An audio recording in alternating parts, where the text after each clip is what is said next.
Turn our attention to today's business headlines, and for help with that, we're going to bring in the Executive Vice President for the Commonwealth Foundation, Jennifer Stefano, as well as Dan Geltrude. Good morning to you both. Happy Friday. Happy Friday, Alex. Good morning, Alex. Well, the market's finishing in the green yesterday. Futures are up this morning ahead of the opening bell. So, Dan, let's start with you. What did investors see this week? Well, perhaps they're getting a little bit less anxious about what's happening with the market. But again, let's be clear here. Timing the market, very difficult. I'm not so sure that we're out of the lull. It's certainly good news, but I keep telling investors, stay the course. Okay. All right, guys. The national average gas price is $4.93 a gallon, which is actually down 7 cents in the past week. Jennifer, all right, is this a good sign for Americans that the price may continue to fall? Well, I mean, it would be helpful to think that was going to be true. The Biden administration finally cried uncle and said that they're going to do what they can to help oil and gas producers to get more online. But of course, I don't know that oil and gas producers and the investors need it for them to create and go and explore more in the United States is going to happen, because I think there's a lot of distrust because the Democratic Party is controlled by the radical Greens. So even if these oil and gas companies get the investments they need and start to get more pipelines online, it's still going to take years to see the results of that. And this is a real problem for the American people. We're in it for the long haul with these higher prices. All right, let's stick with gas for a second. As a way to curb the record high gas prices, President Biden has asked Congress to suspend the federal gas tax for 3 months. Now, this would lower the cost per gallon by 18 cents. Dan, would this actually help Americans?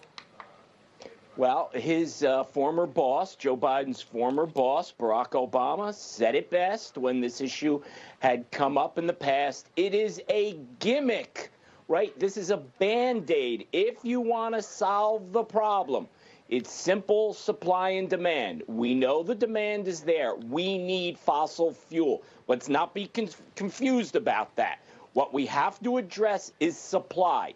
This plan does nothing to increase supply. So therefore, yes, for 90 days, gas prices may be a little bit lower. And then what happens?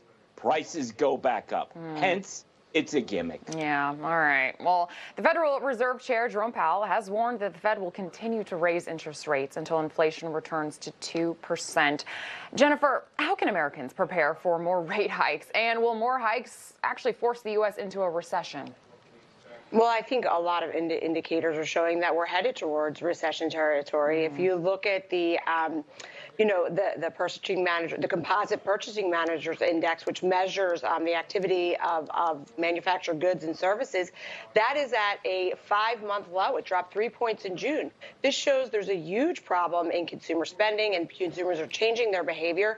And the majority of things that Americans spend about 16% of their income on have gone up by double digits, things like fuel and food, the essentials. So I think this is a long haul. We should look to the 70s, where this took a decade to work itself out. I would not get overly optimistic right now. Oh, all right. Let's talk a little Netflix. They are laying off 300 employees. The company is saying the decision was made in lieu of slower revenue growth and increased costs. Now, Netflix stock price has now dropped more than 70% in the past year.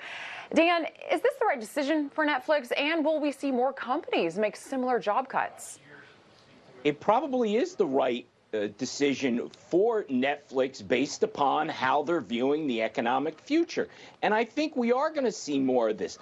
Look, there's that word out there called stagflation, which is when you have inflation, a slowing economy, and rising unemployment. Now, we haven't seen that third piece of the trifecta related to stagflation, but we're starting to see it now. And just to let everybody know, stagflation is pretty much the worst economic situation we could be moving towards. So this is not a good sign, and I do anticipate, and we're already starting to see it, companies hiring freezes and starting to terminate employees. Ugh, not good.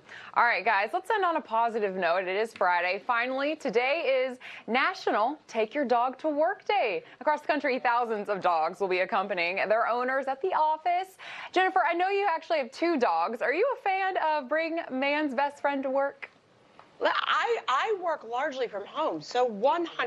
I just wish they wouldn't chew my couch. But yes, I'm a big believer in bringing your dog to work. Now, all my colleagues agree, so I know they're watching this, and I just want to make the pitch again. We should all bring our dogs to work every day. It's a wonderful life. Then they could chew up the furniture at the office rather than in my house. I think we're taking a look at your dogs right now. What are their names?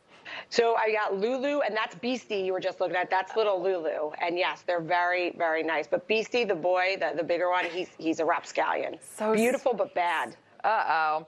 Dan, your thoughts? Well, I have a Jack Russell Terrier, and I have to tell you, I am in the office. There he is, Apollo. Look, very handsome dog.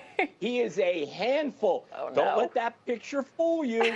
So bringing him to work is simply not an option, I'm sorry to say. But I like that you got him a vacation home, Dan. That's so sweet of you. That's what all dogs deserve, right? Like, I got to, but I didn't see the luxury Martha Stewart approved Pima cotton dog bed. I feel like you're missing something there.